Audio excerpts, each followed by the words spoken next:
नमस्कार, आप देख रहे हैं दूरदर्शन किसान कार्यक्रम स्वस्थ किसान में आप सभी का स्वागत है। मैं हूं मोनालिसा।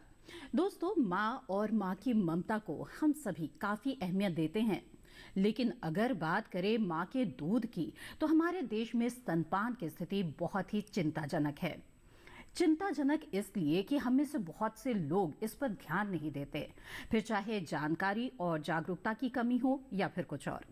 ध्यान देने वाली बात यह है कि स्तनपान जहां शिशु को कुपोषण, निमोनिया और कई बीमारियों से बचाता है, तो ठीक इसके विपरीत स्तनपान नहीं कराने वाली महिलाओं में स्तन कैंसर और ओवेरियन कैंसर का खतरा दुगना बढ़ जाता है।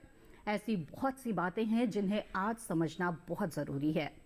आपको बता दें कि आमतौर पर बीमारी और मृत्यु छोटी उम्र में ही हो जाती है। नवजात शिशु को सर्दी, कफ, बुखार, उल्टी, दस्त, स्किन रैशेस आदि समस्याएं होती ही रहती है। लेकिन कुछ ऐसी गंभीर बीमारियां भी होती हैं जिसके लक्षण और संकेतों को जानना बहुत जरूरी हो जाता है। तो आज के अंक में हम अपने एक्सपर्ट से समझने की कोशिश करेंगे कि शिशु की बीमारी के कौन से लक्षण गंभीर हो सकते हैं, ज्यादा खतरा किन बीमारियों का रहता है, उसे डॉक्टर के पास कब ले जाएं।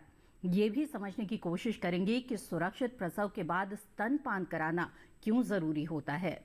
इसके अलावा नवजात के सही पोषण और टीकाकरण जैसी महत्वपूर्ण बिंदुओं पर भी हम चर्चा करेंगे। तो आज हमारा विषय रहेगा शिशु में होने वाली कॉमन बीमारियां और स्तनपान का महत्व। अगर आप नई मां बनी हैं, अपने शिशु से जुड़ी कोई समस्या फेस कर रही हैं या फिर स्तनपान से संबंधित कोई समस्या है, तो आप हमें कॉल कर सकती हैं। हमारा टोल फ्री नंबर है 1800-113060 और 1800-113061। पूरे 1 घंटे तक हम आपके साथ बने रहेंगे और साथ ही हमारे साथ होंगे 2 मशहूर डॉक्टर। हमारे साथ है इस वक्त डॉक्टर अजय कुमार, आप लेडी हार्डिंग और कलावती सरन चिल्ड्रन हॉस्पिटल में बाल रोग विभाग में कंसल्टेंट है, जो खास तौर पर जन्मजात शिशु में होने वाली बीमारियों के लक्षणों पर प्रकाश डालेंगे। आपका बहुत बहुत स्वागत है। इसके साथ ही इस वक्त हमारे साथ कार्यक्रम में जुड़ी हुई हैं वीएमएमसी और सफदरजंग अस्पताल से प्रसूति एवं स्त्री रोग विशेषज्ञ डॉक्टर प्रोफेसर उपमा सक्सेना, जो खास तौर पर गर्भावस्था के दौरान होने वाली समस्याओं के अलावा स्तनपान के महत्व पर भी प्रकाश डालेंगी। आपका भी बहुत बहुत स्वागत है। तो आप दोनों का हमारे इस कार्यक्रम में बहुत बहुत स्वागत है। इससे पहले कि हम बातचीत की शुरुआत करें, आइए पहले देखते हैं नवजात और छोटे बच्चों को होने वाली आम समस्याओं से जुड़ी हुई एक खास रिपोर्ट।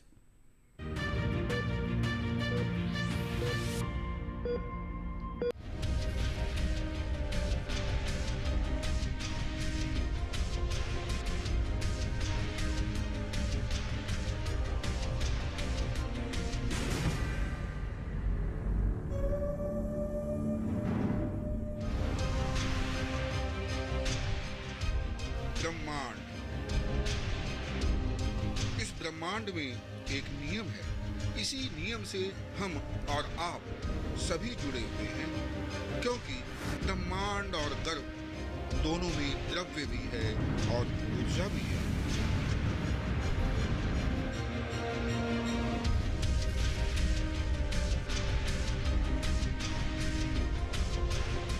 और जहां इसी नियम के तहत एक वृक्ष करोड़ों बीजों को जन्म दे रहा है, कुछ खिल रहा है तो कुछ मुरझा भी रहा है, वही गर्भ के अंदर इस ब्रह्मांड में भी एक बीज बढ़ रहा है। फेफड़े हवा पी रहे हैं। पेट के अंदर के इस ब्रह्मांड में खून दौड़ रहा है और धीरे धीरे आकार लेता हुआ शिशु का शरीर जन्म लेने के लिए व्याकुल हो रहा है ना कमाल की बात? जी हाँ, यही तो है निरंतर चलने वाला सृष्टि का विकास। सृष्टि यानी माँ। जी हाँ, माँ। इस एक शब्द को सुनने के लिए नारी अपने सारे अस्तित्व को दांव पर लगा देती है।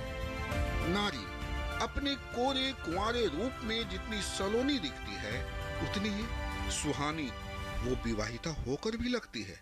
लेकिन उसका नारित्व तो तभी संपूर्णता को प्राप्त होता है जब आपार कष्ट के बावजूद वो मां बन जाती है और फिर एक गुदगुदाता जीवन उसके कलेजे से आ लगता है। तब हर्ष से चमकते इनके चेहरे, लाज और लावण्य से दीप्तिपाते इनके भाव को किसी भाषा की आवश्यकता नहीं होती, बस आवश्यकता होती है कुछ सावधानियों की, क्योंकि ईश्वर हर जगह नहीं पहुंच सकता, इसलिए उसने कोख दी है और माँ बनाई है।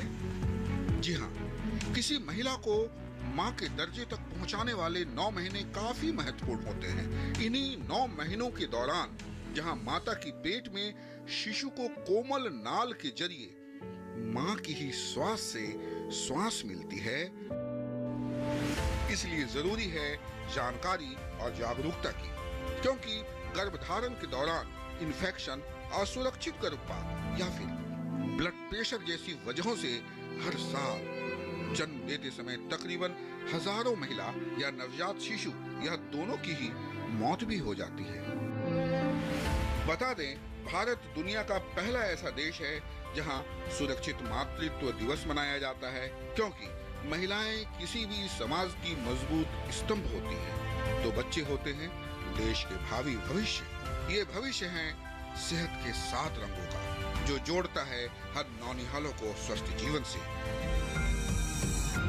भारत में 30% बच्चे हर साल पूर्ण टीकाकरण से वंचित रह जाते हैं, इसलिए मिशन इंद्रधनुष का उद्देश्य गर्भवती महिलाओं सहित जन्म से लेकर 2 साल के बच्चों को 7 प्रकार की बीमारियों से रोकथाम के लिए टीके लगाना है, इससे कोई वंचित न रह जाए।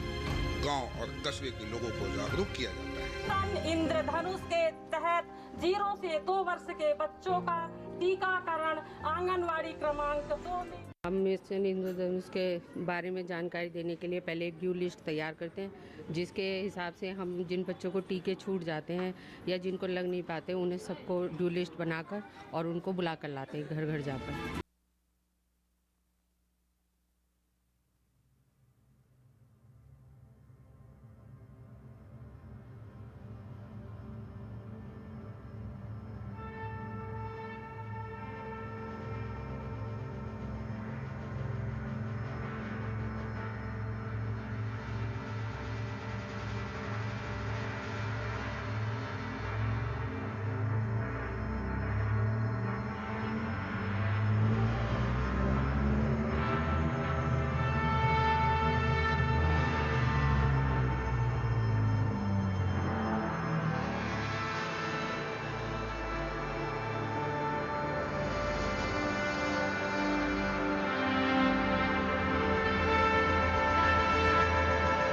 एक अहम रिपोर्ट। आइए अब बातचीत की शुरुआत करते हैं और हमारे नौनिहाल और उन्हें जन्म देने वाली माताओं के स्वास्थ्य के बारे में कुछ और जानकारियां लेते हैं। तो डॉक्टर अजय, सबसे पहले आपसे जानना चाहेंगे कि ये जो नवजात शिशु होते हैं, इनके स्वास्थ्य का ध्यान रखना जाहिर तौर पर बहुत ज़्यादा ज़रूरी हो जाता है। ऐसे में सबसे आम समस्याएं जो नवजात शिशु के स्वास्थ्य से जुड़ी हुई हो सकती है, सबसे पहले इसके बारे में आपसे हम जानना समझना चाहेंगे। ये बहुत ही अच्छा प्रश्न है। आपको सबसे पहले ये समझना चाहिए कि नवजात शिशु बहुत ही डेलिकेट होता है और बहुत ही जल्दी बीमार भी हो सकता है, और अगर ध्यान न रखा जाए तो उसकी मृत्यु भी हो सकती है।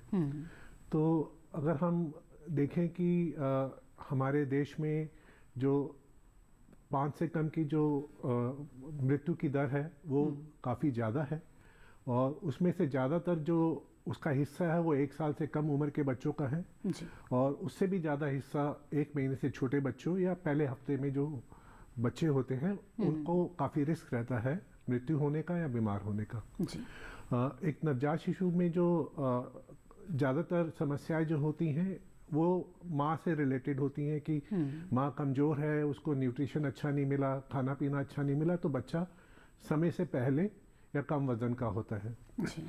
तो पैदा होते ही ये समस्या शुरू हो जाती है। तो इस स्थिति में बच्चे को कई बारी भर्ती भी करना पड़ता है और कुछ समय इंटेंसिव केयर में भी रखना पड़ता है जी। इसके अलावा और भी कॉमन समस्याएं हैं कि अगर ध्यान ना रखा जाए तो इन्फेक्शन का रिस्क होता है। बिल्कुल, अगर तो ये संक्रमण जो हो सकते हैं इनके बारे में भी आगे जानेंगे, लेकिन इस बीच डॉक्टर उपमा मैं आपसे जानना चाहूंगी, जैसे कि डॉक्टर अजय ने बताया कि जो नवजात बच्चे होते हैं इनकी मृत्यु अक्सर हो जाती है, तो इस मृत्यु दर को कम करने के लिए गर्भावस्था के दौरान माताओं को किन बातों का ध्यान रखना चाहिए? क्या इस समय ऐसी कोई कमी रह सकती है जिसका असर नवजात बच्चे पर पड़े?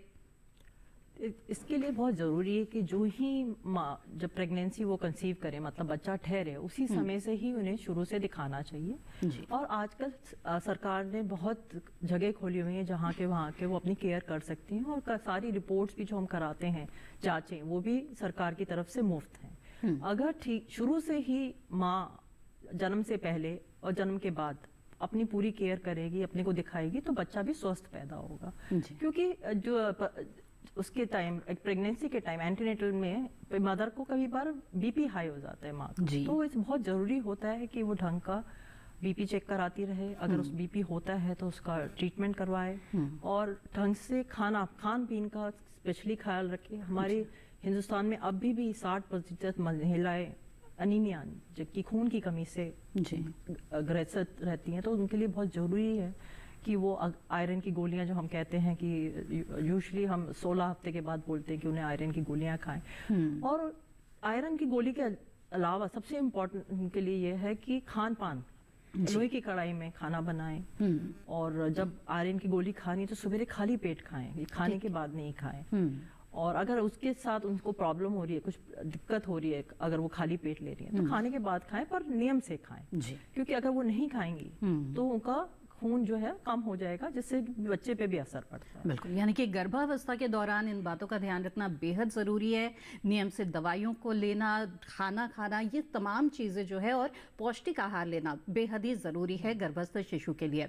और भी विस्तार से इस विषय पर बातचीत करेंगे, लेकिन इस वक्त कार्यक्रम के पहले कॉलर जुड़ गए हैं, आइए उनका सवाल लेते हैं। कन्हैया लाल जी उज्जैन मध्य प्रदेश से इस वक्त हमारे साथ फोन लाइन पर हैं। कन्हैया लाल जी, स्वागत है आपका, पूछिए अपना सवाल।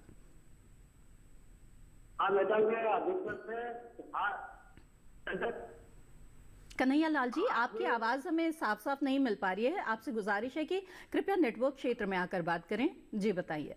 आदित्य के बच्चे को, हेलो जी जी।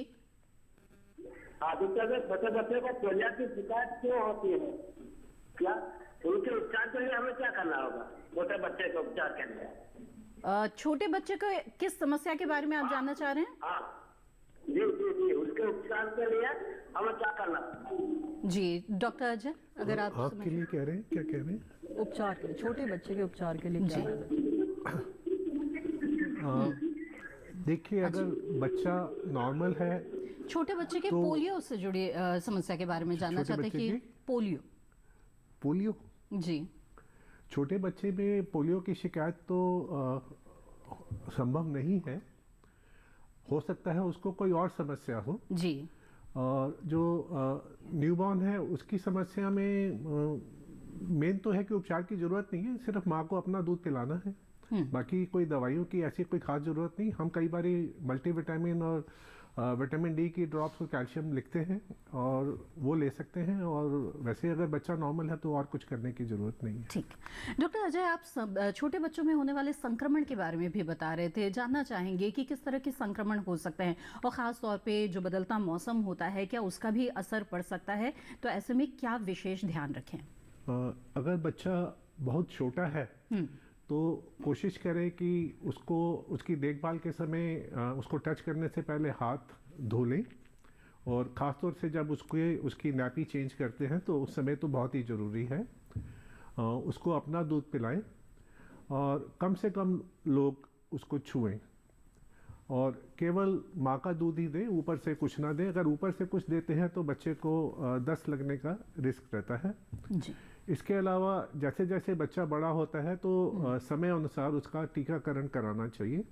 ये बहुत ही ज़रूरी है, और बच्चे की कई जानलेवा बीमारियों से उसकी रक्षा करता है, जैसे डिप्थीरिया हो गया, काली खांसी हो गई, टेटनस हो गया, खसरा हो गया, ट्यूबरकुलोसिस हो गया, टीबी हो गया। तो इन सब बीमारियों से बचाव के लिए बच्चे को समय अनुसार जो जो टीके समझाए जाते हैं या एडवाइस किए जाते हैं उनको लगाना बहुत ही ज़रूरी है। जी जी। और 6 महीने तक सिर्फ माँ अपना दूध दे, ऊपर से कुछ भी देने की ज़रूरत नहीं है। बिल्कुल, तो यानी कि ये जो स्तनपान कराना है ये बेहद ज़रूरी होता है शिशु के लिए, ख़ासतौर पे शुरू के 6 महीने के दौरान। तो डॉक्टर उपमा, यहाँ पर मैं आपसे जानना चाहूँगी कि ऐसे में अगर आज हमारे देश में स्तनपान की स्थिति के बारे में बात की जाए तो आप किस तरह से इसे देखती हैं? अभी भी हमारे यहाँ स्तनपान सारी औरतें नहीं करा रही हैं। उनको ये बात कि वो बच्चे का, माँ का दूध बच्चे के लिए सबसे अच्छा है, उनको जब गर्भ ठहरा हुआ है तभी समझाना चाहिए। तो ये नहीं कि जब बच्चा पैदा हो, जिससे कि वो अपने स्तन की पहले से ही देखभाल शुरू कर दें।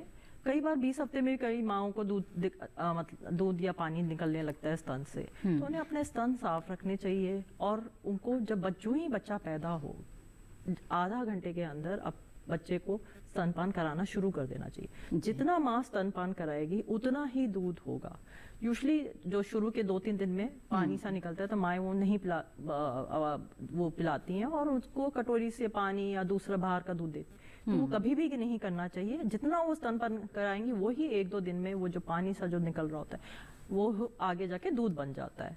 और वो जो पानी शुरू में निकलता है वो माँ के साथ साथ बच्चे के लिए भी बहुत इम्पोर्टेंट है, क्योंकि वो बच्चे में जैसे डॉक्टर अजय ने बताया डायरिया, निमोनिया कम करता है। बच्चे और माँ में बॉन्डिंग बढ़ाता है, मतलब प्यार बढ़ता है। और बिल्कुल उसके लिए कोई पैसे खर्च नहीं करने होते हैं। और वो जो हमारा तापमान है चमड़ी का उसके निकलता है और माँ को कुछ कष्ट नहीं करना पड़ता है, क्योंकि बाहर का दूध और जो माँ का दूध है वही इंसान के बच्चे के लिए। तो ये माओं को समझना चाहिए। और जैसे डॉक्टर अजय ने बताया, ठीक है डॉक्टर उपमा, माफ कीजिएगा यहाँ पर आपको रोकना पड़ेगा, लेकिन स्तनपान एक बहुत ही महत्वपूर्ण विषय है और इसके बारे में और भी विस्तार से आगे हम चर्चा करेंगे और इस दौरान होने वाली समस्याओं के बारे में भी बात करेंगे। लेकिन हमारे साथ कॉलर जुड़ गए हैं विपिन जी सागर मध्य प्रदेश से। पहले उनका सवाल ले लेते हैं। विपिन जी, स्वागत है आपका, पूछिए अपना सवाल। हाँ मैम, नमस्ते। नमस्कार, बताएं। हमारे 2 सवाल हैं जी। पहला सवाल मैम ये था कि माता और शिशु दोनों स्वस्थ रहें तो गर्भावस्था के दौरान महिलाओं का रूटीन क्या रहना चाहिए, दिनचर्या किस हिसाब से रखनी चाहिए उनको। जी। और दूसरा सवाल मैम ये था कि माता और शिशु स्वस्थ रहे इसके लिए आशा कार्यकर्ताओं का या आशा सहायिकाओं का क्या अहम रोल रहता है और वो क्या क्या गाइडलाइंस उनको देनी चाहिए या फिर क्या क्या उनका योगदान होता है। बिल्कुल, बहुत ही अच्छे सवाल है आपके। आइए इसके बारे में बात करते हैं। तो डॉक्टर उपमा, 9 महीने का ये लंबा समय होता है गर्भावस्था का, तो इस दौरान जैसे कि विपिन जी का सवाल था कि किस तरह की दिनचर्या महिलाओं की होनी चाहिए। जो ही औरत को पता चलता है कि वो गर्भवती हो गई है, उसको 2 महीने के बाद जरूर जाके अपना चेकअप कराना शुरू कर देना चाहिए। क्योंकि कई बार ये होता है कि बच्चा ठीक ही नहीं होता है, तो उससे ये पता चल जाएगा बच्चे में धड़कन है और बच्चा ठीक है। उसके साथ साथ उसको सारे अपने जांचें करानी होती हैं जो सभी अस्पतालों में मुफ्त हैं जी। और उसको यूजुअली हम पहले के 28 हफ्ते तक 4-4 हफ्ते में बुलाते हैं। उसके बाद हम 2-2 हफ्ते बुलाते, 36 हफ्ते में। उसके बाद हम 1-1 हफ्ते में बुलाते। तो उनको रेगुलर अपना चेकअप के लिए जाना चाहिए, क्योंकि कोई भी बीमारी उनको इस बीच में होगी तो वो पकड़ी जाएगी। ऐसे मैंने पहले ही बताया कि हमारे यहाँ अनीमिया, खून की कमी बहुत कॉमनली पाई जाती है। अगर ये पहले से ही पता चल जाए तो फिर डॉक्टर जो दवाइयाँ लिखता है, जैसे मैंने समझाया कि आयरन की गोली, कीड़ा मारने की गोली हम देते, क्योंकि हाँ हिंदुस्तान में, हमारे देश में कीड़ों के कारण भी खून की कमी देखी गई है। और उसको अपने खान पान, प्रोटीन डाइट, जैसे अगर वो वेजिटेरियन है, मांस मच्छी नहीं खाती, तो उसको दालें खानी चाहिए। और अगर वो नॉनवेज खाती है, मतलब मांसाहारी है, तो उसको अंडे खाने चाहिए। अंडे में सबसे अच्छा प्रोटीन माना जाता है। ये सब चीजें उसका खून बनाने में मदद करेंगी। बिल्कुल। और जैसे इसके साथ ही महिलाओं की दिनचर्या में उनकी जो फिजिकल एक्टिविटीज है, जो शारीरिक गतिविधियां हैं, वो किस प्रकार की होनी चाहिए। कभी कभी बहुत आराम करने के लिए कह दिया जाता है, कभी कभी कहा जाता है बहुत आराम करना भी गलत है, एक्टिविटी होती रहनी चाहिए। तो आप क्या सलाह देंगी? सबसे पहले मैं अपने मरीजों को समझाती हूँ कि जो प्रेगनेंसी कोई बीमारी नहीं है, ये टोटली फिजियोलॉजिकल है। मतलब हाँ, इसके लिए उनको टोटली घर में बैठा रहने की ज़रूरत नहीं। जितना वो काम एक्टिव रहेंगी, जितना काम करेंगी, जो काम वो पहले से गर्भ धारण करने से पहले कर रही थी उनको करते रहना चाहिए। और कोई भी बीमारी ऐसी नहीं है जिसमें बोला जाए कि उसको टोटली बेड में रहना है। अगर बेड पे अगर वो टोटली कुछ नहीं काम करती हैं, बिस्तर पे ही रहती हैं, तो उनको ज्यादा नुकसान होता है। कई बार पैरों में खून जमने की दिक्कत आ जाती है। तो बहुत जरूरी है कि वो एक्टिव रहे, मतलब जो दिनचर्या के सारे काम करें, और उससे उनकी मानसिक हेल्थ में भी फायदा होता है। बिल्कुल, तो वो करना बहुत जरूरी है। जी, आइए अब आगे बढ़ते हैं, अगले कॉलर का सवाल लेते हैं। अशोक जी मध्य प्रदेश से हमारे साथ फोन लाइन पर हैं। अशोक जी, स्वागत है आपका, पूछिए अपना सवाल। जी मैडम नमस्कार। जी नमस्कार, बताएं। कभी कभी मैडम छोटे बच्चे में टीकाकरण के बाद बुखार आता है जी, तो इसके लिए क्या सावधानी रखनी चाहिए, और कभी कभी सांस लेने में भी दिक्कत आती है। जी बिल्कुल, तो डॉक्टर अजय, क्या वजह होती है इसकी और क्या सावधानी बरतें? सभी टीकों के बाद नहीं, कुछ खास टीकों के बाद, जैसे डीपीटी या पेंटावेलेंट के बाद ये देखा गया है कि बच्चे को बुखार आ सकता है। ये बिल्कुल नॉर्मल है। टीका लगाते समय जो नर्स आपको बच्चे को टीका लगा रही है वो साथ में बुखार की टैबलेट भी देती है, और जब भी बुखार हो वो टैबलेट दे दीजिए, और ये 1 या 2 दिन में बुखार बिल्कुल ठीक हो जाता है। जी, जी। बुखार की वजह से टीका ना लगवाना ठीक नहीं है, क्योंकि जिस बीमारी से वो बचाव कर रहा है वो बुखार से ज़्यादा सीरियस है। जी। दूसरा, जो सांस में लेने का तकलीफ है, ऐसा टीके का साइड इफेक्ट नहीं है। वो हो सकता है कि चांस की वजह से बच्चे को वैसे ही कोई तकलीफ हो रही हो, खांसी जुकाम हो रहा हो। कोई भी टीके के साइड इफेक्ट में सांस में तकलीफ होना नहीं है। जी जी बिल्कुल, तो अशोक जी, मुझे उम्मीद है कि आपके सवाल का जवाब मिल गया होगा। इसी तरह से नवजात शिशुओं के स्वास्थ्य और स्तनपान के महत्व के बारे में आज के इस कार्यक्रम में हमारी चर्चा जारी रहेगी। फिलहाल वक्त हो चला है एक छोटे से ब्रेक का। जल्द हाजिर होंगे, आप बने रहें दूरदर्शन किसान पर।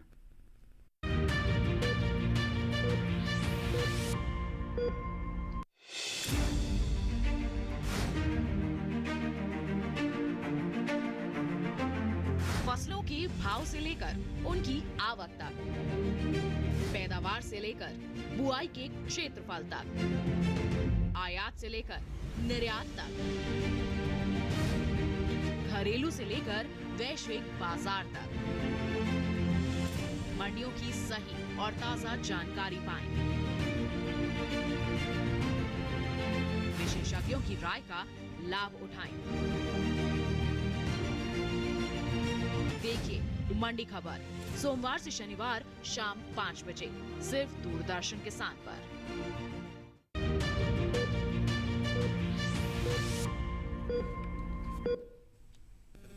ब्रेक के बाद आप सभी का फिर से स्वागत है। आप देख रहे हैं कार्यक्रम स्वस्थ किसान। इस कार्यक्रम में आज हम नवजात शिशुओं में होने वाली कॉमन बीमारियों और स्तनपान के महत्व के बारे में चर्चा कर रहे हैं। आइए यहाँ पर बातचीत को आगे बढ़ाते हैं। और डॉक्टर उपमा, आपने ब्रेक पर जाने से पहले बातों में जो गर्भवती महिलाएं हैं उनके मानसिक स्वास्थ्य का भी जिक्र किया, तो इस बारे में मैं थोड़ा और जानना चाहूंगी कि इस दौरान कई बार देखा जाता है कि महिलाओं में मूड स्विंग्स, चिड़चिड़ापन आ जाता है। कई महिलाएं डिप्रेशन की भी शिकार हो सकती हैं, तो इनकी क्या वजह होती है और इससे बचाव के लिए क्या उपाय अपनाए जा सकते हैं? ये आपने बिल्कुल सही बोला कि गर्भावस्था के टाइम पे माओं को मूड चेंजेस या डिप्रेशन ज़्यादा होता है। ये क्योंकि बॉडी में काफ़ी हार्मोनल चेंजेस जो हो रहे हैं उसके कारण होता है। तो इसलिए बहुत ज़रूरी है कि वो जो अपना रूटीन पहले कर रही थी वो करती रहें। अगर वो नौकरी पे जाती हैं तो नौकरी पे जाती रहें, या वो घर का जो काम करती हैं वो करते रहें, क्योंकि जब इंसान लगा रहता है काम में तो उसका मानसिक उसमें भी मदद मिलती है। और दूसरा, जिन औरतों को पहले से ही डिप्रेशन या मानसिक रोग की प्रॉब्लम होती है तो उनको पहले 3 दिन में और डिप्रेशन के चांसेस बढ़ जाते हैं। तो पहले से ही उनको साइकेट्रिस्ट से ओपिनियन ले, मतलब मनोविज्ञान से परामर्श की जरूरत पड़ सकती है। तो खासकर उन महिलाओं का ज्यादा ध्यान रखा जाता है जिनको पहले ये प्रॉब्लम हो। और मैंने जैसे बताया कि माँ अगर बच्चे को दूध पिलाती है उससे भी उसको संतुष्टि मिलती है एंड उसका मानसिक संतुलन ज्यादा अच्छा रहता है जो माएँ नहीं पिलाती हैं अपने दूध। आइए अब आगे बढ़ते हैं। और डॉक्टर अजय, आपसे सवाल है कि नवजात शिशुओं में कई बार हमने देखा है कि तुरंत बाद ही शिशु के जन्म के तुरंत बाद ही पीलिया यानी कि जॉन्डिस की समस्या हो जाती है, तो इसकी क्या वजह है और ऐसी स्थिति में क्या किया जाता है? ये बहुत ही कॉमन समस्या है जी।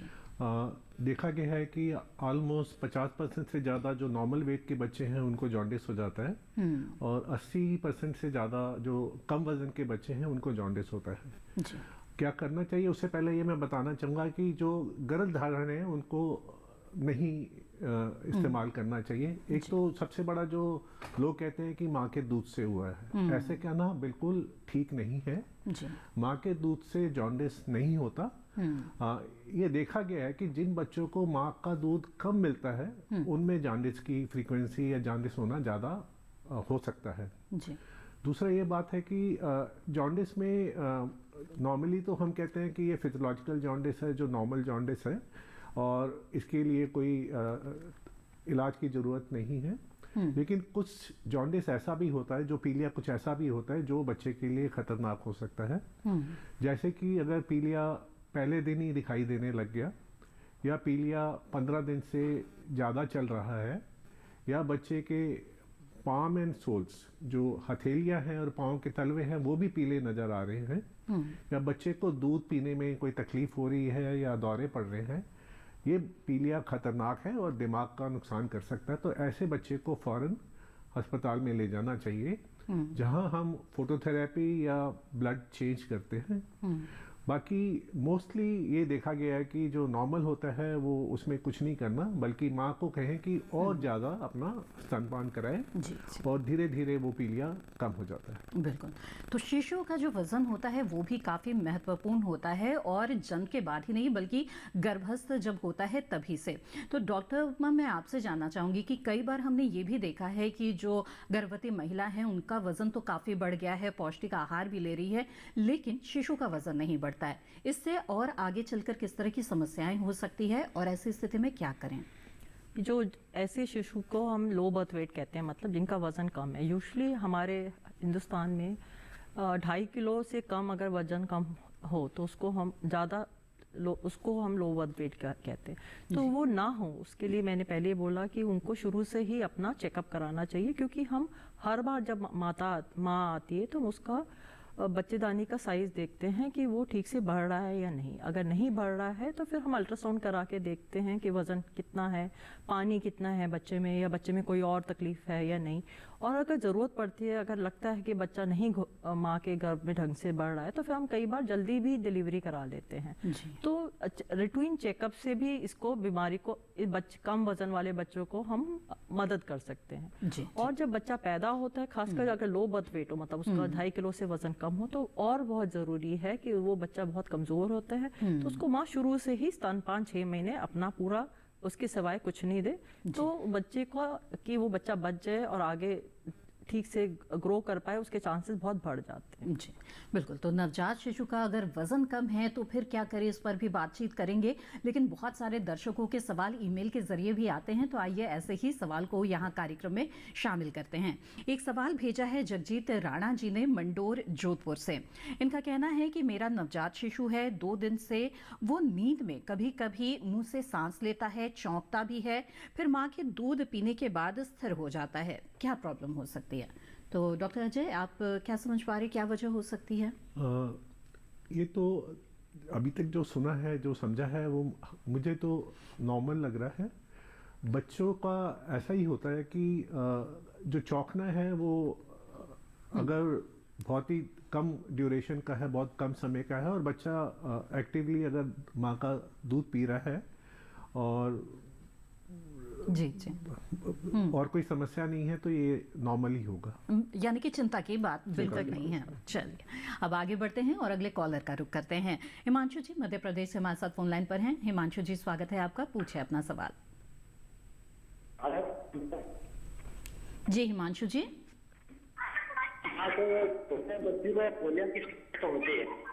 हिमांशु जी टीवी की आवाज बंद रखिएगा। ये क्या कारण है? हिमांशु जी आपकी आवाज साफ साफ नहीं आ पा रही है, कृपया टीवी की आवाज बंद रखिएगा। एक बार फिर से दोहरा दीजिए अपना सवाल। जी जी हिमांशु जी। हिमांशु जी, आप अपना सवाल दोहरा सकते हैं। अगर पोलिया हो जाता है फिर बाद में इसके हाथ पांव दुबले पतले हो जाते हैं, इसका क्या कारण? हर साल क्या हो रहा है बच्चे को? हाँ, पोलिया हो जाता है, पांव पतले हो जाते हैं, तो इसका क्या? जी, हर साल पीलिया, जॉन्डिस की बात कर रहे हैं क्या आप? जी, अच्छा, जो सवाल हम समझ पाए हैं उसके अनुसार अगर टीकाकरण न कराया जाए तो क्या समस्या हो सकती है? जी डॉक्टर अजय। टीकाकरण जिन बीमारियों से बचाता है वो होने का रिस्क है। जैसे कि उन बीमारियों के बारे में मैं आपको थोड़ा बहुत बताना चाहूँगा। एक है डिप्थीरिया। इसमें गले में बहुत ज़्यादा दर्द होता है, गला सूज जाता है और उसके बाद जो गले से जो इन्फेक्शन होता है वो उसका टॉक्सिन जाके हार्ट को और नर्व एंडिंग्स को भी खराब करता है। काली खांसी तो आप शायद जानते ही होंगे कि बहुत बुरी तरह से खांसी आती है, इतनी ज़बरदस्त खांसी आती है कि सांस लेने में भी मुश्किल हो जाती है। इसी तरह टेटनस के बारे में भी आपने देखा होगा। ये सब बीमारियां ऐसी हैं कि उसमें बच्चे की जान भी जा सकती है। एक खसरे का रोग है, उससे बचाव के भी टीके लगते हैं और खसरा पहले ये माना जाता था कि बहुत ज़्यादा सीरियस बीमारी नहीं है, ये तो माता आती है, लेकिन ऐसा नहीं है। खसरे के बाद बच्चे का वजन बहुत कम हो जाता है और खसरे से काफ़ी कॉम्प्लिकेशंस होते हैं। निमोनिया हो सकता है, दिमाग में भी असर हो सकता है। इसी तरह पेंटावेलेंट में निमोकॉकल वैक्सीन है जो बच्चे को निमोनिया से, मेनिंजाइटिस से बचाती है। मेनिंजाइटिस है दिमाग का इन्फेक्शन। तो ये सारे टीके बहुत ही ज़रूरी हैं और अगर नहीं लगवाएंगे तो खतरा बना रहेगा इन बीमारियों का और कभी भी हो सकती है। जी, तो बच्चों के टीकाकरण के अलावा डॉक्टर उपमा, क्या जो गर्भवती महिलाएं हैं उन्हें भी टीके दिए जाते हैं? उनका क्या महत्व होता है? जैसे प्रेगनेंसी में आजकल महिला को 2 टीके लगते हैं। पहले हम उनको टेटनस का टीका बोलते थे, पर उसमें आजकल हम एक टीटी लगाते हैं। तो ये दोनों टीके उनको लगाना चाहिए, टीडी और टेटनस। तो ये एक तो 16 हफ्ते में लगता है और 4 से 6 हफ्ते के बाद दूसरा टीका लगता है जी। ये दोनों टीका लगाने से जो बच्चे को टेटनस, जो पैदा होने के बाद टेटनस है, उसको नहीं होता है। तो ये जरूर माँ के लिए ये। और आजकल हम लोग चिकन पॉक्स, जी। अगर माँ को पहले अगर हम उससे पूछें और उसको कभी चिकन पॉक्स नहीं हुआ तो चिकन पॉक्स भी प्रेगनेंसी में नहीं लग सकता, पर प्रेगनेंसी के बाद हम उसको लगा सकते हैं। प्रेगनेंसी में हम फ्लू का टीका लगा सकते हैं और फ्लू का टीका हर माँ को लगाना चाहिए, खासकर अगस्त सितंबर में जब ज़्यादा होता है तो उनको फ्लू का। तो ये टेटनस, टीडी और फ्लू का टीका ये प्रेगनेंसी में जरूर हर माँ को लगाना। जी हाँ, तो टीकाकरण के लिए खास अभियान भी चलाए जाते हैं और ऐसे में जो गर्भवती महिलाएं हैं उन्हें भी और जो नवजात शिशु हैं उन्हें भी तय समय पर टीके जरूर लगवा लेने चाहिए। आइए अब आगे बढ़ते हैं, अगले कॉलर का रुख करते हैं। राकेश जी पंजाब से हमारे साथ फोन लाइन पर हैं। राकेश जी, स्वागत है आपका, पूछे अपना सवाल। हेलो राकेश जी, मेरी आवाज मिल रही है आपको? राकेश जी, क्या आप मुझे सुन पा रहे हैं? हाँ जी, नमस्कार। जी नमस्कार, बताइए। हेलो जी राकेश जी, आप अपना सवाल पूछ सकते हैं। मेरी आवाज हम आपको सुन पा रहे हैं, टीवी की आवाज बंद रखिएगा राकेश जी। हाँ जी, हाँ जी, जी बताइए। बच्चा है 4 महीने तक, तो वो ना मुंह में मतलब उंगली देता है, काफी हाथ लेता है। आप नवजात बच्चा मुंह में उंगली देता, आप ये कह रहे हैं? हाँ जी, मतलब काफी लेता है। अच्छा, डॉक्टर जी कुछ पूछना चाहेंगे आप? बच्चे की उम्र क्या है? बच्चा 4 महीने का है। 4 महीने का बच्चा है, मुंह में उंगली देता है, अंगूठा चूसता है क्या वो? हाँ जी, हमेशा चूसता है। कुछ करने की जरूरत नहीं है, थोड़ा सा ज्यादा ध्यान दीजिए। माँ अपना दूध पिलाती रहे और मतलब जिस समय आप देखें कि मुंह में आए तो हल्के से हटा सकते हैं। बच्चे को किसी तरह से पनिशमेंट की जरूरत नहीं है, अंगूठे में कुछ मलने की जरूरत नहीं है। कुछ बच्चों में ऐसी फेजेस आती हैं जो धीरे धीरे ठीक हो जाएंगी। जी, यानी कि बहुत ज़्यादा किसी चिंता की बात उसमें नहीं है। आइए आगे बढ़ते हैं, अगला सवाल ले लेते हैं जो ईमेल के जरिए भेजा है हमारे दर्शक ने। कुंज बिहारी जी ने कटिहार बिहार से। इन्होंने लिखा है कि इनकी वाइफ की डिलीवरी ऑपरेशन के जरिए हुआ और उसके बाद उनके पेट में अब सूजन आ गई है और पेट में दर्द भी होता है। इसके लिए कोई उपाय बताएं। जी, तो डॉक्टर उपमा, आप क्या सुझाव देना चाहेंगी? अगर जब भी सिजेरियन से बच्चा होता है तो उसके 3 महीने तक थोड़ा सा वहाँ पे सूजन रह सकती जी। और अगर उसमें कोई माँ को बुखार नहीं है, उसमें कोई मवाद नहीं निकल रहा है, कोई बहुत दर्द नहीं है, तो उसके लिए कुछ नहीं करना है और वो अपने आप ठीक हो जाएगा। जी बिल्कुल। आइए और कई माओं को मैं एक और झंझनाहट भी होती है, क्योंकि हम जब काटते हैं तो नसें कटती हैं, तो वो कई झंझनाहट भी 3 महीने में ठीक हो जाती। तो कोई भी ऑपरेशन से बाहर बिल्कुल तंदुरुस्त होने में 3 महीने का समय लगता है, तो घबराने कुछ विशेष सावधानियां जो इस दौरान बरतनी चाहिए जो स्टिचेस लगते हैं उसके लिए? जब तक टाँके कटते नहीं है तब तक उनको पानी से बचाव करना चाहिए। उसके बाद किसी तरह की कोई नहीं बचाव की जरूरत है। उन्हें पूरा साफ सुथरा रखना चाहिए, क्योंकि हम देखते हैं कई माएँ वो उस पे महीनों तक सफाई नहीं करती, तो उसमें इन्फेक्शन का चांस ज्यादा ही होता है। और दूसरा, उनको बस वजन नहीं उठाना है और बाकी वो घर के खड़े खड़े काम आराम से ऑपरेशन सिजेरियन के बाद भी कर सकते। जी बिल्कुल। आइए आगे बढ़ते हैं। डॉक्टर अजय, आपसे जानना चाहेंगे कि एक धारणा है और ये परंपराओं से चली आ रही है कि जो नवजात शिशु होते हैं उन्हें शहद चटाया जाता है, जबकि अक्सर ये सुझाव दिया जाता है कि 6 महीने तक स्तनपान के अलावा और कुछ न दिया जाए। तो इस बारे में आप क्या कहना चाहेंगी कि क्या ठीक है शहद चटाना, से कोई दिक्कत नहीं होती है या हो सकती है और सावधान रहने की जरूरत है? जो हम लोग कहते हैं कि बच्चे को आधे घंटे के अंदर अंदर माँ का दूध पिला देना चाहिए जी। ये आधा घंटा बहुत ही क्रूशियल पीरियड है। ये देखा गया है कि अगर बच्चे को आधा घंटे के अंदर अंदर माँ का दूध मिल गया तो माँ की जो ब्रेस्ट फीडिंग है बहुत अच्छी एस्टैब्लिश हो जाती है। बच्चे को भी माँ का दूध लेना समझ आ जाता है और वो काफ़ी अच्छी तरह से अगले 6 महीने माँ के दूध पर पल जाता है। इसके अलावा अगर हम उसको कुछ भी देंगे, पानी, घुट्टी, शहद, वो ठीक नहीं है। शहद काफ़ी कस्टम है और कई बार तो वो इंतज़ार करते हैं कि बच्चे की बुआ आके शहद चटाएगी, तो इससे ना केवल बच्चे को दूध मिलने में देरी होती है बल्कि इन्फेक्शन का रिस्क भी थोड़ा सा बढ़ जाता है। जी जी। तो हम लोग तो नहीं चाहेंगे कि बच्चे को माँ के दूध के अलावा कुछ और दिया जाए। जी। आइए अब आगे बढ़ते हैं, अगले कॉलर का रुख करते हैं। उत्तर प्रदेश से इस वक्त हमारे साथ एक कॉलर जुड़े हुए हैं, आइए उनसे बात करते हैं। जी नमस्कार, स्वागत है आपका, पूछिए अपना सवाल। हाँ मैम, मैं कह रहा हूँ कि एक तो बच्चा दूध ज्यादा उलट रहा है। अनिकेत जी, आपकी आवाज साफ साफ नहीं मिल पा रही है, एक बार फिर से दोहरा दीजिए। मैम मैं कह रहा हूँ ये एक तो बच्चा दूध ज्यादा उलट रहा है और दूसरा ये 9 मंथ का हो गया, चलने में से परेशानी होती है, मैं खड़ा भी नहीं हो पा रहा अपने पैरों पे। ये अच्छा जी, डॉक्टर अजय। बच्चा बैठ जाता है?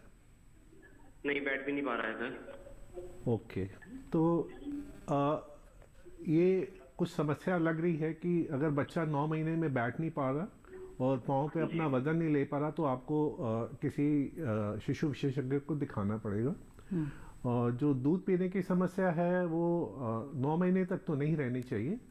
शुरू में 1, 2, 3 महीने में कई बार बच्चे दूध निकालते हैं।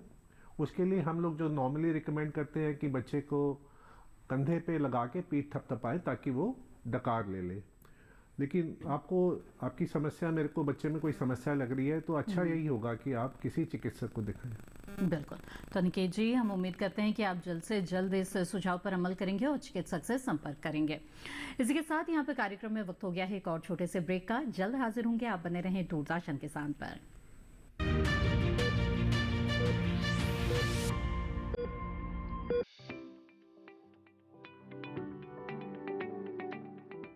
किसी फसल के बारे में, किसी तकनीक के बारे में या खेती से जुड़ी किसी विधि के बारे में कुछ रोचक जानकारियां। कृषि विशेष कार्यक्रम के लिए हम लोग पहुंचे हैं चंबल के बीहड़ों में। ये मुरैना जिले का एक क्षेत्र है जहां पर गुग्गल और सतावर की खेती होती है। कारोबार के किस्से, कुछ कामयाबी की दास्तानें,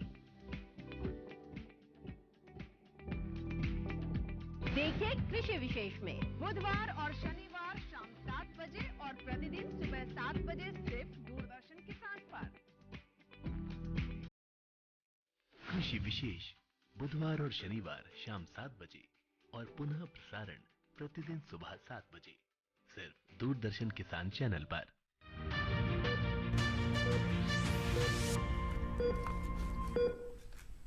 ब्रेक के बाद आप सभी का फिर से स्वागत है। आप देख रहे हैं कार्यक्रम स्वस्थ किसान। इसमें आज हम बात कर रहे हैं नवजात शिशुओं में होने वाली कॉमन बीमारियों और स्तनपान के महत्व के बारे में। तो इस कार्यक्रम में आइए अब आगे बढ़ते हैं और एक रिपोर्ट देखते हैं और जानते हैं ब्रेस्ट फीडिंग यानी कि स्तनपान के महत्व के बारे में।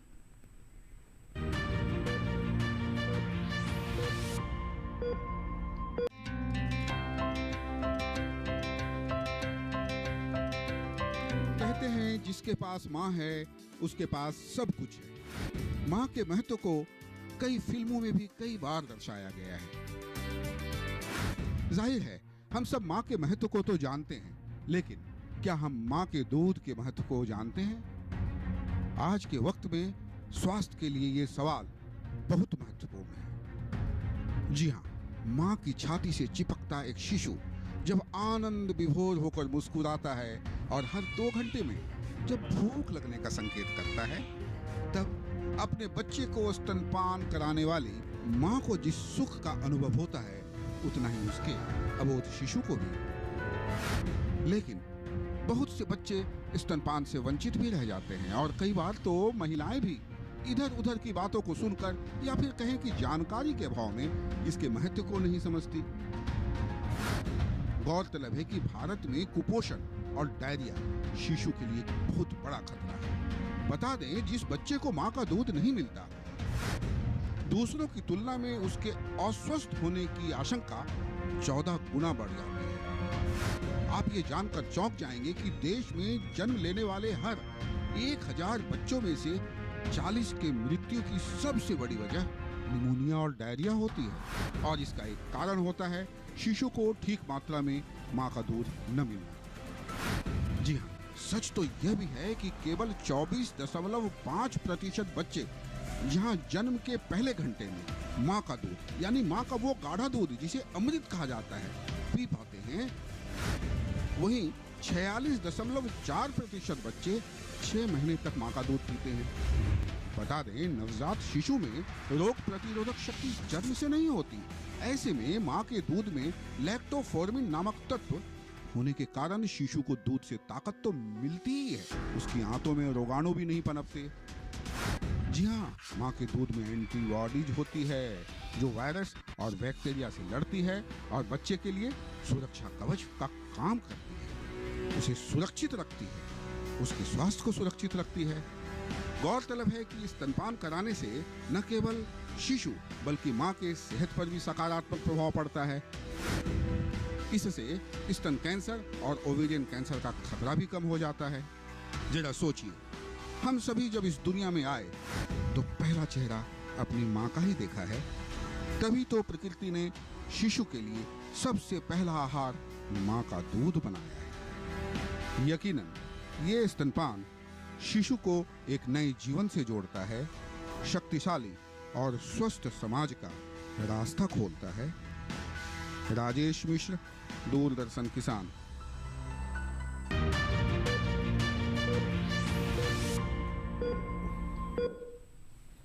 जी हाँ, स्तनपान स्वस्थ समाज का रास्ता खोलता है और इसके बारे में कई बातें कही जा रही है, जागरूकता के अभियान भी चलाए जा रहे हैं। डॉक्टर उपमा, इसके बावजूद भी आंकड़े जो हैं वो चिंताजनक बने हुए हैं। स्तनपान की स्थिति अभी भी उतनी नहीं है जितनी होनी चाहिए। इसकी क्या वजह आप देखती हैं?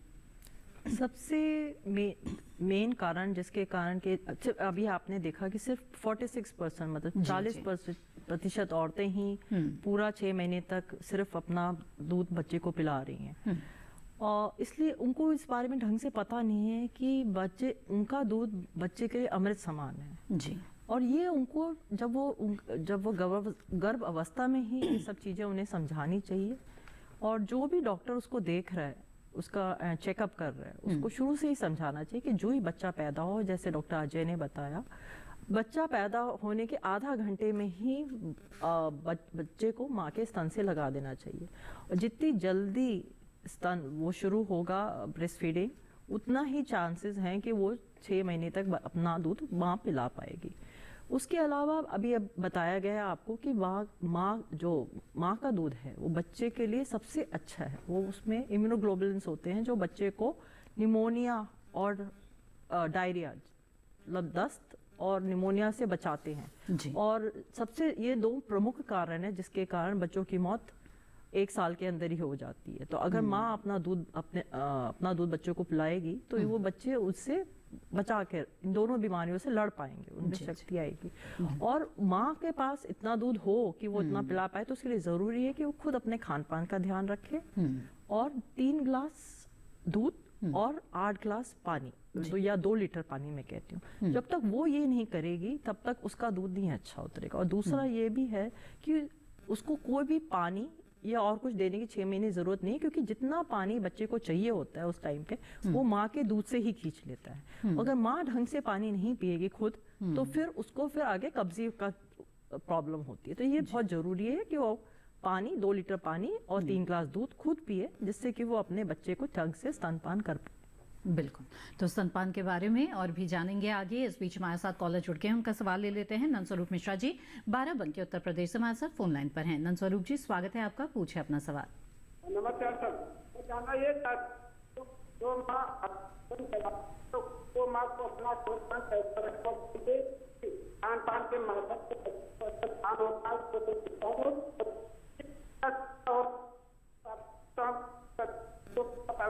जी नंदस्वरूप जी, आपकी आवाज साफ साफ नहीं मिल पा रही है, लेकिन अब तक हमने जो आपको सुना है उसके आधार पर हम ये समझ पाए हैं कि जो माताएं हैं वो शिशु को जन्म देने के बाद अपना खान पान किस तरह का रखें।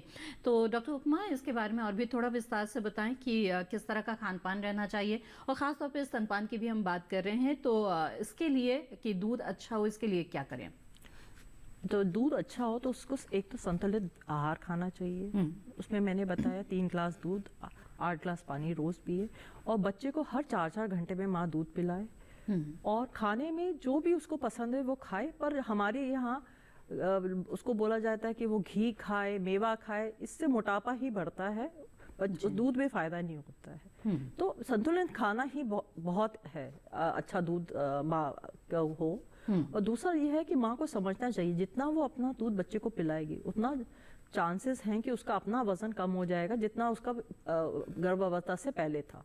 तो उसको वजन कम करने में भी उसको मदद मिलेगी, और आगे जाके उसको स्तन का कैंसर और ओवेरियन कैंसर का भी रिस्क कम होगा। ये सब समझते हुए, क्योंकि स्तन का कैंसर सबसे कॉमन कैंसर है बिल्कुल सर्वाइकल कैंसर के बाद हिंदुस्तान में। तो अगर वो दूध पिलाएगी तो उसका रिस्क भी उसको कम हो जाएगा। तो ये सब समझते हुए उसको अपना, यानी कि शिशु के साथ साथ माताओं के स्वास्थ्य के लिए भी बेहद जरूरी है कि वो भरपूर स्तनपान कराएं, कम से कम 6 महीने तक तो लगातार सिर्फ स्तनपान कराएं शिशु को। ये जैसे कि बच्चों की रोग प्रतिरोधक क्षमता के लिए बेहद जरूरी है। तो डॉक्टर अजय जानना चाहेंगे कि इसके बाद भी शिशु की रोग प्रतिरोधक क्षमता कम ना हो, बढ़े, इसके लिए और क्या उपाय करने चाहिए। हम लोग बार बार स्तनपान पे जोर दे रहे हैं, तो 6 महीने तक स्तनपान, और 6 महीने के बाद ही बच्चे को ऊपर का खाना खिलाना शुरू करना चाहिए। और वो भी खाना ऐसा कि जो आप लोग खाते हैं वही, अलग से कुछ लाने की जरूरत नहीं है। और उसमें ये है कि बहुत पतला ना हो, और थोड़ा सा आप एक्स्ट्रा उसमें ऑयल डाल सकते हैं, तो बच्चे को वो खाना देना शुरू करना चाहिए। हम लोग यहाँ तक कहते हैं कि जो बच्चा 1 साल का है उसका जो डाइट है वो माँ का आधे के बराबर होती है। माँ जो दिन में खाती है उसका 50% बच्चे को खाने की ज़रूरत है। तो स्तनपान में बच्चे को इन्फेक्शन से तो बचाव का है, लेकिन 1 या 2 बातें जो हम लोग कई बार स्ट्रेस नहीं कर पाते। ये देखा गया है कि जिस बच्चे को स्तनपान मिला है उसका विजन अच्छा होता है, उसकी देखने की क्षमता बहुत ही बेटर होती है। दूसरा, हम जो इंटेलिजेंस नापते हैं जिसको हम IQ कहते हैं, ऐसे बच्चों का इंटेलिजेंस भी बच्चा अच्छा होता है। तो ना केवल स्तनपान बच्चे को बीमारियों से बचा रहा है, बल्कि उसको आगे जिंदगी में कैसे बढ़ना है और कैसे उत्तम कोर्सेज अटेंड करने हैं या यानी उत्तम एक तरह कैरियर से कह करना सकते है। हैं व्यक्तित्व विकास के लिए भी वो काफी बिल्कुल, जरूरी है। बहरहाल आइए आगे बढ़ते हैं, अगले कॉलर का रुख करते हैं। मुकेश जी उत्तर प्रदेश से हमारे साथ फोन लाइन पर हैं। मुकेश जी स्वागत है आपका, पूछे अपना सवाल। हेलो हेलो जी मुकेश जी, आप अपना सवाल पूछ सकते हैं। नमस्कार। नमस्कार जी नमस्कार, बताएं। हाँ, ये जानना चाहते हैं कि 12 अक्टूबर को ऑपरेशन हुआ था, टाँके भी उसके कट गए हैं, लेकिन कितने दिनों बाद वो सही तरीके से घर का काम करने लगे? जी डॉक्टर उपमा।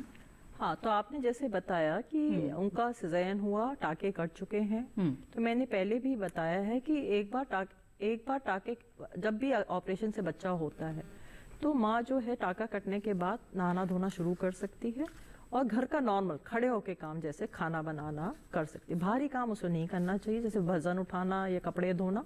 बाकी खड़े का काम जैसे बाहर घूमना, 15-20 मिनट अगर बाहर टहल के आना, ये सारे काम कर सकती है। जी तो मुकेश जी, उम्मीद है आपके सवाल का जवाब मिल गया होगा। और आगे बढ़ते हैं। डॉक्टर उपमा, आपसे जानना चाहेंगे कि स्तनपान कराने के दौरान कई तरह की समस्याएं भी माताओं को देखनी पड़ती है। कई बार ऐसा भी देखा गया है कि स्तन में सूजन या घाव हो गया है, कभी कभी ब्लीडिंग भी यानी कि खून भी आ जाता है, तो ऐसी स्थिति में क्या करना चाहिए? तो सबसे पहले तो माँ को समझना चाहिए कि उसको जो भी निप्पल के अलावा जो भी चारों ओर काला होता है वो पूरा बच्चे के मुंह में जाना चाहिए। और ये उनकी बड़ी बूढ़ी जो हों वो उनको समझा सकती है, नहीं तो जब वो अस्पताल में है तभी ही डॉक्टर से या वहाँ पे आशा वर्कर भी उनको जो उनके घर में आ रही हैं एएनएम वो भी समझा सकते हैं। वो बहुत जरूरी है। अगर बच्चे का मुंह सिर्फ निप्पल पे ही लगेगा तो वो सिर्फ निप्पल कट जाएगा, उनको दर्द होगा और बच्चा भी ठीक से दूध नहीं पाएगा। तो पूरा उनका जो निप्पल के चारों ओर वाला जगह है वो बच्चे के मुंह के अंदर होना चाहिए। और जब वो बच्चे को देखेंगी तो वो उनको दिखेगा कि बच्चा जो है जो दूध है उसकी अंदर ले जा रहा है गले में।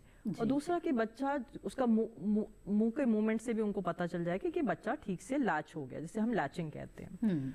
और दूसरा ये है कि अगर उनको बहुत ज्यादा दर्द हो रहा है या उसमें सूजन आ गई है तो उसमें वो अपने हाथ से ही दबा दबा के दूध निकालें और दूसरे स्तन से बच्चे को दूध पिलाएं। और वो आराम नहीं पड़ता उससे तो उनको जाके चिकित्सक को दिखाना पड़ेगा, क्योंकि आगे जाके उसमें मेस्टाइटिस जिसे मैं कहते हैं इन्फेक्शन ऑफ स्तन या एब्सेस भी बन सकता है, मतलब फोड़ा बनना। अच्छा। तो ऐसी स्थिति ना हो, तो अगर उनको लग रहा है कि ऐसी हो गई तो उनको जाके चिकित्सक को दिखाना पड़ेगा। और मैं पहले भी बता चुकी हूँ कि उनको बच्चे को दूध 4-4 घंटे में पिलाना है। और अगर बच्चा उसके बाद चुप है, रो नहीं रहा ज्यादा, पेशाब ठीक से उतर रहा है, इसका मतलब, और वजन उसका अगर वो रेगुलर चेकअप के लिए जा रही है ठीक से बढ़ रहा है, तो इसका मतलब उनका दूध बच्चे के लिए काफी है, उनको और कुछ देने की जरूरत नहीं है। और एक चीज मैं और बताना चाहती हूँ, बच्चे का दूध माँ का दूध बच्चे को आगे जाके अस्थमा और एलर्जी से भी बचाता है। जी, तो यहाँ पे बीमारियों का भी जिक्र हो रहा है, तो डॉक्टर अजय जानना चाहेंगे कि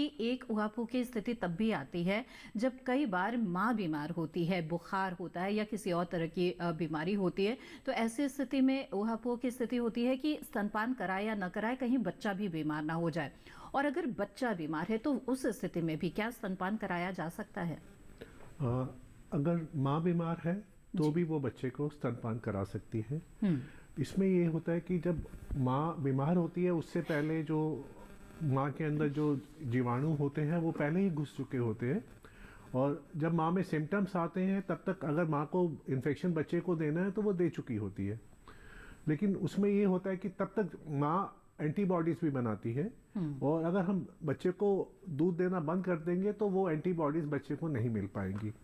तो कोई भी बीमारी ऐसी नहीं है जिसमें माँ बच्चे को अपना दूध ना पिलाए। यहाँ तक कि अगर माँ को जॉन्डिस है, कॉमन कोल्ड है, निमोनिया है, इवन हम आजकल ऐसा भी कहते हैं कि अगर माँ को ट्यूबरकुलोसिस भी है तो भी वो मास्क लगा के अपने बच्चे को दूध पिला सकती है। बिल्कुल, ये बहुत ही महत्वपूर्ण जानकारी आपने दी डॉक्टर अजय, क्योंकि इसको लेकर बहुत तरह की भ्रम की स्थिति लोगों में बनी हुई है। दूसरी स्थिति ये है कि बच्चा बीमार है। जी, बच्चा बीमार है लेकिन अगर वो दूध ले सकता है किसी भी तरह तो माँ अपना दूध पिलाए। छाती से अगर दूध नहीं पी पा रहा तो चम्मच से पिला सकती है। और कई बार अगर बच्चा एडमिट भी हो जाता है तो हम लोग कोशिश करते हैं कि माँ भी बच्चे के साथ रहे और वो अपना दूध निकाल के दे। और वो हम कई बारी नली से भी बच्चे को देते हैं। तो सबसे ज़रूरी है कि माँ का दूध भी एक तरह से बच्चे के लिए बीमारी से लड़ने की क्षमता बढ़ाता है और उसके बच्चे के बचने के लिए या बच्चे के ठीक होने में बहुत ही मदद करता है। जी, आइए आगे बढ़ते हैं और एक सवाल ले लेते हैं जो ईमेल के जरिए आया है। वडोदरा से शुभा जी लिखती हैं कि उनकी उम्र 40 वर्ष है, 2 बार गर्भपात हो चुका है, अब कितने समय बाद वो कंसीव कर सकती हैं? जी डॉक्टर उपमा क्या सुझाव देंगे? जैसे उनकी उम्र कितनी है? 40 वर्ष। अच्छा, 40 साल की हैं और गर्भपात 2 बार हो चुका है। जी जी। तो 35 के बाद अपने आप बच्चा ठहरने के चांसेस बहुत कम हो जाते हैं। अगर उनके पास कोई बच्चा नहीं है जैसे आप बता रही हैं और 40 की हो गई हैं, तो मेरे हिसाब से तो उनको टेस्ट ट्यूब बेबी या IVF के लिए जाना चाहिए, क्योंकि अब चांसेस बहुत कम है कि अपने आप बच्चा ठहरेगा और उनको पूरा चेकअप कराना चाहिए। जी जी बिल्कुल। तो शुभा जी, उम्मीद है कि आप इस सुझाव पर ज़रूर अमल करेंगी और बहुत ही अहम जानकारियां आज के कार्यक्रम में आप दोनों ने दी हमें। डॉक्टर उपमा और डॉक्टर अजय, आप दोनों का बहुत बहुत धन्यवाद इस कार्यक्रम में शामिल होने के लिए। बहुत बहुत धन्यवाद। तो विस्तार से आज आपने जाना कि किस तरह से मातृत्व सुरक्षा के मायने केवल माताओं की सुरक्षा नहीं है बल्कि शिशुओं की भी सुरक्षा है। उम्मीद है ये जो तमाम जानकारी आज के इस कार्यक्रम में दी गई है इसका लाभ आप ज़रूर उठाएंगे और स्तनपान के महत्व को आपने समझा होगा और आप ज़रूर, अगर नई माँ है बनी है अभी, तो फिर आप स्तनपान भरपूर ज़रूर करवाएंगे और शिशु का जो स्वास्थ्य है वो अच्छा रहेगा, ऐसी हम आशा करते हैं। बहरहाल आगे बढ़ते हैं और बता दें आपको कि हमारे बहुत सारे दर्शक हैं जो लगातार अपने सवाल हमें भेज रहे हैं। जैसे कि पिछले सप्ताह दरभंगा मधुबनी से कौशल किशोर जी ने लिखा है कि जोड़ों के दर्द की समस्या से वो जूझ रहे हो, इसका क्या समाधान है जानना चाहते हैं। वहीं कोलकाता से राकेश कुमार को कम सुनाई देता है, उन्हें डॉक्टर ने इन्फेक्शन बताया है लेकिन कोई फायदा नहीं दिखता है। वहीं कानपुर से 30 साल की कुमारी ज्योति जी ने लिखा है कि उन्हें डिप्रेशन और तनाव बना रहता है। तो इस तरह की जो तमाम समस्याएं हैं आपकी, हमारी पूरी कोशिश होगी कि बहुत जल्द हम विशेषज्ञों के सामने आपकी इन समस्याओं को लेकर हाजिर हों, जिसकी सूचना आपको कार्यक्रम से 2 दिन पहले टीवी के माध्यम से मिल जाएगी। आप इसी तरह से हमें मेल भेज सकते हैं। हमारा ईमेल ID नोट कर लें, swastkisan@gmail.com।